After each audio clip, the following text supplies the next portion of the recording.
run a successful TV news business. We film breaking stories. The inspiration for Nightcrawler was a crime photographer named Ouija from the 1930s in New York City. He was the first guy to put a police scanner in his car and go to crime scenes. What are you after?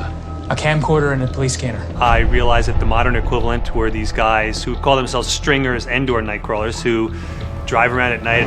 That's too fast, dude! It seemed like a more kinetic, energetic landscape to set a story, and I just started thinking about it from there.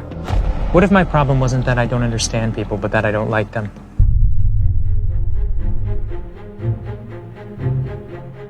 Lou's character came from an awareness that I have that a lot of people under 30, tens of millions of people, I think, statistically, either can't find employment or find employment that's piecemeal and they can't really sustain themselves. And I was very intrigued with the idea of a character coming out of that desperation, and he finds his calling. His character was so different from anything I'd ever done, you know. I just loved saying Dan's words.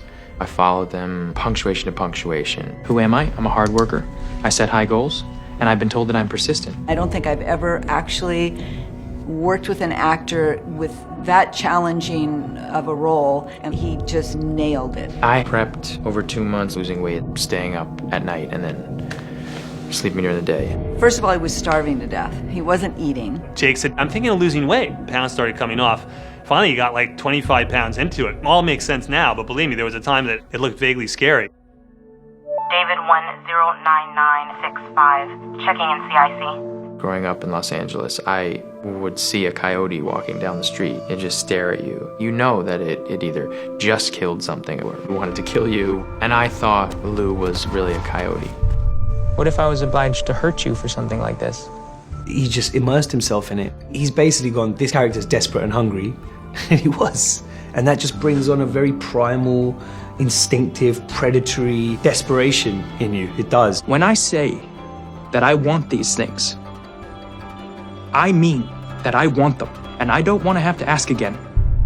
It's a world in and of itself, and if I was going to portray the world, I wanted to do it accurately. So I made a bond with the top stringers / Nightcrawlers in Los Angeles. These two brothers, they're from the UK. You got a sense that, you know, what they've seen, what these Nightcrawlers have seen has given them a lot of perspective. We've been helping out Dan, riding out with Jake and Bill and the other cast, showing them what a real stringer does. We spent a couple nights with them going around listening to the scanners go off. Base inside the location, possibly armed. And then you hear the right code and then you're gone. And then the adrenaline's up, you're overtaking people to try and get there before the competition. You know, 6 blocks, then a right. On what? In the movie, Jake's character will move bodies and things like that, which is something we certainly wouldn't do. Is that blood on your shirt? But generally speaking, his actions are based on what we've done. 7827, we just turned northbound on Western. Stay on the police car.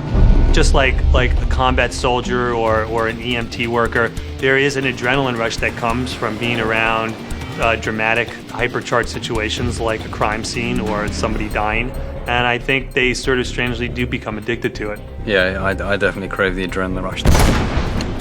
You won't necessarily hear the call go out on the police radio. You will hear the gunshots before anything. I've seen people drop dead behind me in my rearview mirror from gunshot wounds.